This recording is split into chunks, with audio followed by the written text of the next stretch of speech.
আমাদের ওপর। আমরা যাই কোনটা, আমরা সাদা সিধা মানুষ, আমরা বুঝি না। আমাদের ওপর কেস দিচ্ছে, আমরা কোনো ক্যাসালে নাই, কোনো জিনিস পেতে আমি মানুষের ব্যবহার করবো না। আমাকে জায়গা আমাকে দিয়ে দেখ বাবা, নিচ্ছ পাওনাটা। আমাকে কাগজ সব কমপ্লিট, চেয়ারম্যান কমপ্লিট, সব কমপ্লিট। গ্রামবাসী আমাকে চেনা পেনা আসে আমাকে কেটে ঠিক করে দিয়েছে বাবা। আপনাকে যারা ভয় ভীতি দেখাচ্ছিল তার নাম কি বলতে পারেন? মিলন, মিলনের দুই ছেলের নামটা মাইন মঈন, এরাই সব করছে মারিন। এরা সব আমাকে সাথে দুর্ব্যবহার করছে আর কি। তারপরে ওরকে বৌজিরাও সেদিন আমাকে সাথে জঘন্য ভাষা আমাকে গালিগালাজও পারে। আমরা কোনো উত্তর দিচ্ছি না। গ্রামবাসী সবাই আশেপাশে জানে মিথ্যা কথা কয়। আমরা কোনো জায়গা আমরা চাই না, আমরা সত্য ন্যায় পথে আমরা চলতে চাই এবং ন্যায় প্রতিষ্ঠার জন্য আমার মায়ের জায়গা আমি সরকারের কাছ থেকে বা আপনাদের কাছ থেকে সবার কাছ থেকে বিনীত অনুদান যে যেন আমি পাই, এই সঠিক বিচারটা আপনাদের কাছে রইল।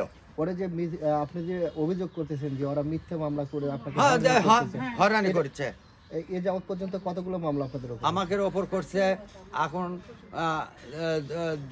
দুই তিনটা মামলা হয়ে গেছে।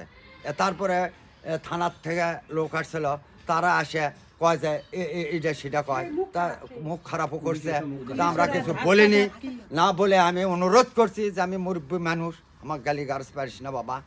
তা আমাকে এইভাবে ইয়ে করার পরে আমরা এখন এই জায়গাটুকু আপনারা গ্রামবাসীর কাছ থেকেও শুনতে পারেন। সায়রা বানু লিলি এনার জায়গা কিনা আপনারা শুনতে পারেন। আশেপাশে বাড়ি ঘর আছে, গ্রামবাসী আছে। 1982 সাল থেকে আমরা ভোগ দখল করে আসতেছি। এর ভিতরে আমার এক চাচা পাশের বাড়ির, উনি আমার দাদির থেকে জমিটা বলে কয়ে ওনার একটু ব্যবহারের জন্য চাই নিয়েছিল। নেওয়ার পরে উনি সেটা জোর জবরদখল করে নিজের ঘরে নেওয়ার পায়তারা করে। সেই মতো অবস্থায় আমার বাপ চাচারা বলতে গেলে তাদেরকে অনেক হুমকি ধামকি মামলার সম্মুখীন করে। এমতো অবস্থায় আমার ফুবু সায়রা বানু লিলির মেয়ে, যার জমি তার মেয়ে, তিনি নিশিন্দারা ইউনিয়ন পরিষদের চেয়ারম্যানের ওখানে একটা অভিযোগ দায়ের করে। সেই অভিযোগ চলমান থাকা অবস্থায় 3 মাসের ভিতরে চেয়ারম্যান সব কাগজপত্র পর্যালোচনা করে দেখে চেয়ারম্যান একটা সালিশনামা বৈঠকের একটা সালিশনামা কাগজ প্রদিত করে। সেই কাগজে আমাদের পক্ষে রায় পাই, কিন্তু তারা সেটাও না মেনে থানা থেকে পুলিশ নিয়ে আসে।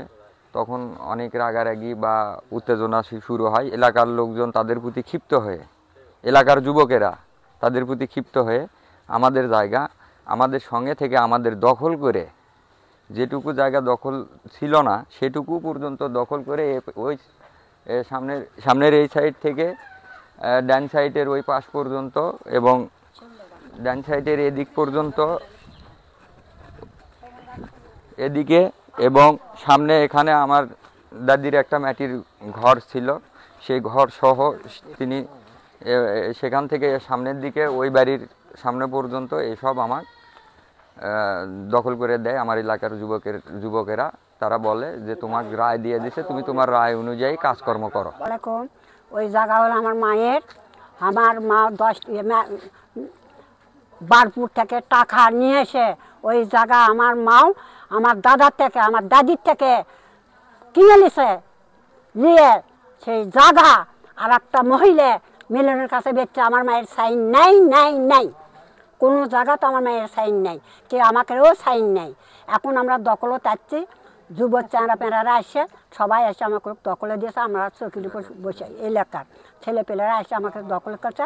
পুলিশ আসছিল, আরে করছে আই ওঠেন, আই তোকে চিনি আমি, সপ্তল বেকুব ফাতরা ফাজিল, এই শুয়োরের বাচ্চা, এই হারামদাদার বাচ্চা।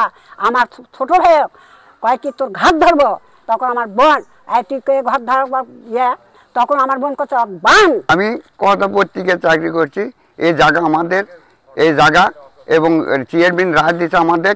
মিলন এই জায়গার উপর দাবি করিচ্ছে, তা আমরা কাগজপাতি সব কমপ্লিট। আমাদের মাঠ পর্চা, তারপরে খারিজ, তারপরে আপনার দলিল আমার লিলির নামে সব কিছু আর কি কাগজপাতি গ্রামবাসী আমাকে ইয়ে করে দিচ্ছে আর কি জায়গা। আমার বাবার সম্পদ, আমার দাদা বড় বউ লিলি হলো বড় বউ, বেটার বউ, তাকে দলিল করে দেয়, কবলা দলিল করে দেয়। কত শতক জায়গা?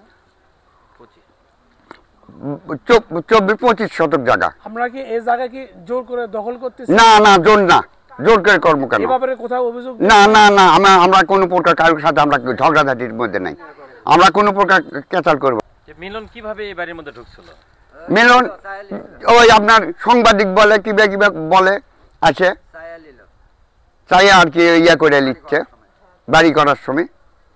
তারপর হ্যাঁ, সবাই চেনে, করতার সকালে চেনে, লালু ভাই চেনে, আপনার লিমন ভাই, আত্মার ভাই, তারপর ডিউ ভাই, সবাই চেনে আমাকে এক নামে। দলিল নাই, কোনো দলিলই নাই আমার কাছে। আমি তো আপনাকে টাকা দেবো 23,000, কিসের জন্য দেবো? আপনি যাই সইটা দেন, না বাবা আমার বেটা যাচ্ছে দলিল সই করার জন্য, এই ইয়ে করা যাবি না, সই করা যাবেই না। তা আমি করছি বাবা আমি মূর্খ মানুষ, আমার যাওয়া লাগবে না, আমার ছেলে দিচ্ছি। তাই আমার তাই টাকা নিল, টাকা আমি জমিটা কিনে আমার দাদার পৈতৃক মালিক সমি যাই, তাই বেটাকে লিখে দিয়েছে, 5 বেটার মধ্যে এটাকে লিখে দিয়েছে 23 শতক। আমি কিনছি 1805 দাগে 17.5 শতক, ওই বাড়ি ঘর সহ, বাড়ির ওই ঘরও দলিল করে নিচ্ছি 1.5 শতক, এই যে কাগজ, ওই ঘরটাও আমি দলিল করে নিচ্ছি। ঘরে আমার অফিস কম্পিউটার সব কিছু, আমার পেন ড্রাইভ, আমার মনে করে হার্ড সব নিয়ে চলে যায়, লুটপাট করে ভাঙ্গে একেবারে তছনছ করে একেবারে ধ্বংস করে দিয়ে গেছে। বই রেখেছ গুন্ডা বাহিনী নিয়েছে। ওদের যে অভিযোগ, ওরা বলতেছে যে আপনি তাদেরকে হুমকি ধামকি দিচ্ছেন। না, কোনো আমি হুমকি, আমার বাড়ি আপনারা দেখেন আশেপাশে, আপনি খোঁজ নিতে পারেন। আর কিভাবে লোকজন বই রেখেছে নিয়ে যাচ্ছে, মহিলাগুলোকে নিয়ে যাচ্ছে, কিভাবে করতেছে।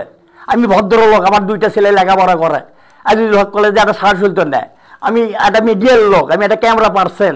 আপনাকে সাথে 45টি বছর আমি আমার ওস্তাদ মরে গেছে নিমন ভাই, বিল্লু ভাইকেও শিখেছি, রিপন ভাই তাকে নিজে হাতে আমি কাজ শিখেছি। এই ভিডিও যখন ক্যাসেট ভিডিও, আমি সেই থেকে ভিডিও করি 45টি বছর, আমি কোথাও যাইনি। আমি মেরুন তালুকদার, আমার দাবি আমার এই যে জোর জবস্তি করে ভাঙচুর করে লুটপাট করে ডাকাতি করে আমার একেবারে তুসনস করে নিয়ে চলে যাচ্ছে। আবার আসলো আমার বাড়ির ভাই, সে এইভাবে করে আমাকে হুমকি দিয়ে একলাই দেখে, কিন্তু আমার কোন লোক আর করে দিল।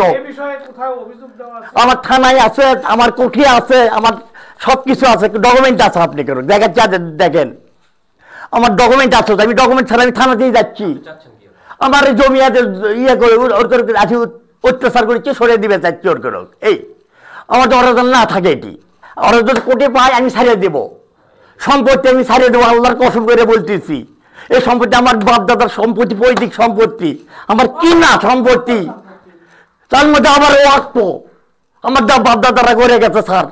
এখন আমি যদি বলি যে পাগলা হয়েছে, আমি আমার সাইরা বানের লিলি হচ্ছে আমার বড় আম্মা। ওরা বলছে যে ওই সাইরা বেওয়া লিলি নামই ওই জমিটা 25 ওরে ওই ইদারিং আছে, আগুনের লেটিরা সে দেখাচ্ছে যে একটা খসড়া দলিল করে। কার থেকে দলিল করে নিয়েছেন? আমি ওসিমউদ্দিন তালুকদারের ছেলের থেকে। সাইরা কি হয়?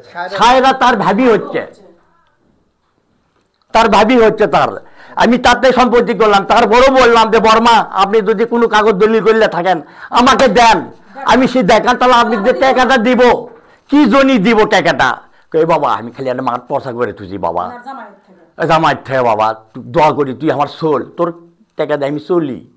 আমি তাকে টাকা 23,000 দিই, একটা হরলিক্স কিনে চাইলো, একটা শাড়ি কিনে চাইলো, আমি দিছি। সে বাদে আবার ঈদ চান দেয়, আমি মনে করেন প্রচুর টাকা আমি এককালে কামাই করছি। বিশ্বাস করবেন নাকি, আমার তারাই এসে আমার অত্যাচারটা করতেছে। আমি আর বিচার চাই, আমি আর বিচার চাই স্যার। আমি কোনো কিছু আমি মানসিক আমি এখন হয়ে গেছি। এমন আমার 2টা ছেলে ভদ্র, আমার 2টা ছেলে লেখাপড়া করে, আজিজুল্লাহ ছাজুল্লাহ নেয়, তারা মাস্টার্স করে, তারা তো মারামারি করবি না স্যার। হ্যাঁ, এই অবস্থায় আমি মনে করেন আছি, মনে বইয়ের ভিতরে আছে নিয়ে অত্যাচার করতেছে। হ্যাঁ, এটা আমার মিডিয়া সেক্টরে দেখলে আমারই লজ্জা। আমি একটা তালুকদার লেগি চকলি দেখে 7 মাথায়। হ্যাঁ, তাহলে আমার এটা কি দুর্ভাগ্য ভাই। সাইরা বেওয়া লিলি এই জমি সংক্রান্ত বিষয়টা ওই সম্পর্কে আপনি একটা অভিযোগ দিয়েছিল, আপনি ওখানে একটা রায়ও দেখলাম, এই বিষয়ে একটু আপনার বক্তব্য। মূলত আপনার যে বাদী বিবাদীর মধ্যে ছায়া এবং মিলনের মধ্যে জমি জমা সংক্রান্ত বিরোধের সূত্রপাত হয়, এই নিয়ে একটা আমাদের কাছে সালিসি অভিযোগ করে। সেই অভিযোগের ভিত্তিতে আমরা একটা কাগজপত্র দেখে পর্যালোচনামূলক রায় দেই। ইতিমধ্যেই বিবাদী পক্ষ তথা মিলন এই বিষয়টি মাননীয় উচ্চ আদালতে অভিযোগ দায়ের করে। সেই অভিযোগের ভিত্তিতে মামলাটি আদালতে চলমান রয়েছেন। মাননীয় উচ্চ আদালত সিদ্ধান্ত অপেক্ষায় উভয় পক্ষ থাকতে হবে।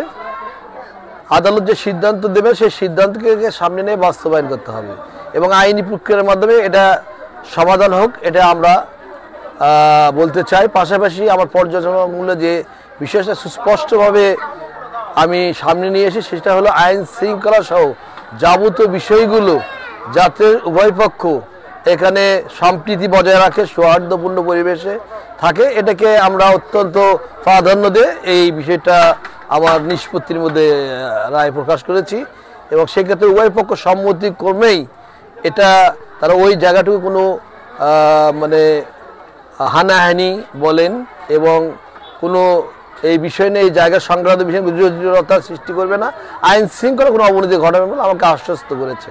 পাশাপাশি যেহেতু এটা মাননীয় উচ্চ আদালতে রয়েছেন, উভয় পক্ষের কাছে আমার প্রত্যাশা থাকবে মাননীয় আদালতের বাইরে কেউ নন, সেহেতু মাননীয় আদালত থেকে যে সিদ্ধান্ত আসবে সেই সিদ্ধান্ত পর্যন্ত সবাইকে অপেক্ষা করতে হবে। এখানে তার বত্তায় ঘটলে আইন তার নিজস্ব গতি চলে আইনগত ব্যবস্থা নেওয়ার জন্য যথাযথ কর্তৃপক্ষকে আমি অনুরোধ করব।